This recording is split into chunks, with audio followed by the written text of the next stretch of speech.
When you're really serious about somebody, you move differently. I'm not here to tell people, that, you've been with a person for 2 years. If you're not married, leave them. I don't live in that space. But I do think that you should get some answers about what it is that you want and ask them specifically, hey, I want to be married. What are your thoughts about that? Yeah. And if they don't say anything or if they're quiet, then that's a thing. Pay attention to it. Hey, I asked you this and you were a little quiet. Is there a reason? Yeah. Because a lot of stuff can hide in silence. So how do women respond when you're that honest? It's crazy. Sometimes it leads to tears because I don't give it to them as direct as that. I ain't never saying you're not direct though. Well, I give it to them as I know they can handle it. Yeah. And when I ask questions, when I get feedback, a lot of times it becomes a very emotional moment because then those women start to think about what's actually in your mind. And you really have to think, because I hear a lot of, women say they desire a good man, but you have to first understand what desire is. There are parts of me that would have never existed had it not been for the friction that I encountered from my marriage, from that woman. I would have been just a regular dude. I would have been just, I wouldn't have been nothing wrong with me. But the growth came because I was able to see myself in her eyes.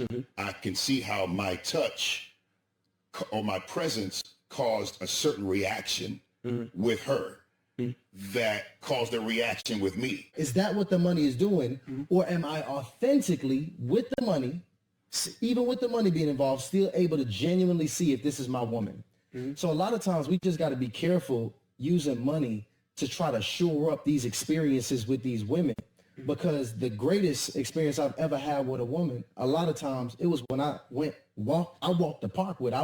Yeah, I think fear has hindered me a whole lot with one woman in particular that's really amazing. And it's like, fear of what? Just fear. Just, I went through some stuff. When you're sitting in that courtroom and you see a person that you've given a lot to, and you see that although that's her body, that's just no longer who she is. Yeah, man. It's just so shocking. And so it's like my heart is like, I've seen somebody be so good, but then I seen it so bad. And then you almost like, okay, God, like true love cast out all fear. And so the next step, of course, it's like World War III. Like, how did you want to go home? And we don't have time and this, that, and other. And I was like, no, I knew that little boy was going to mess up everything. He was going to be so offended that you weren't excited that he was going to mess up everything. Wow. So the next day, so real, though. Yeah, so the next day was like, I got the little boy check and the man appeared and she was like, well, keep that where he was. You know what I'm saying? I ain't got to deal with that. Yeah. But then the man stepped up and said, nah, that's your little girl. I offended her. I'm still going to come. And I'm going to still be there to help you. And that, like, those are some of the tools that I'm using to say, this little boy is not going to keep me so traumatized because of what another woman did. Take this out if you want. All right. Man, don't apologize again. You've apologized enough. If whoever know, they know. I know your heart, and the people that are closest to you, they already know who you are, bro. Yeah. No more apologies. Yes, sir. I'm not going to really cuss. Yeah. And the other part is this. Sometimes the man has to talk to that little boy. And sometimes the little boy responds to the little girl, But the man has to talk to that little boy and get him right. One of the best things that I've learned how to do is I get up in the morning and I look in that mirror and I talk to that little boy and I tell him I'm proud of you. I tell him I love you. Yeah. I tell him, hey man, you're smart. You're intelligent. The world want to take everything from you, man, but they ain't gonna do it today.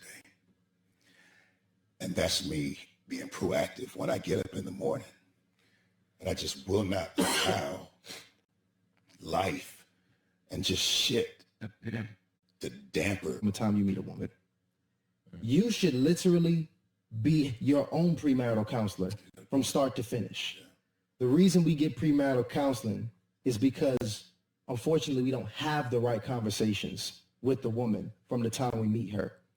So I'm blessed to say that premarital counseling has allowed us to really look at ourselves very honestly, very deeply, our strengths, our weaknesses, and allowed us to like say, yo, how do we want to build with these circumstances right in front of us?